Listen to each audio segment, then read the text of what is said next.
Hi guys! Meron akong isang friend na co-baker din na nag-order sa akin ng flowers na to. So yung flower na to, gawa siya sa edible wafer paper.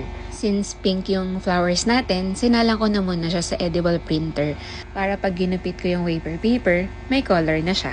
I would consider na it is a baker hack kasi hindi mo na kailangan magpagod para kulayan yung flowers mo. So, may color na agad yung wafer paper. Kung mapapansin nyo, nakakamay lang ako guys kasi sobrang delicate talaga nito. Pag gumawa ka lang nito, dapat make sure na malinis talaga yung kamay mo bago mo gawin itong wafer paper flower. Yung flower na in-order sa atin, sobrang simple lang. Wala siyang kulot-kulot dun sa petals niya, kaya sobrang basic lang nito guys. Siguro nag-iisip ka, ano kayang lasa nito kung pwede tong kainin? Yung texture niya is para siyang wafer talaga. Pero yung lasa, wala siyang lasa. So, super bland lang yung taste niya. So, ayan, yung pinapahid ko dyan is edible dust din.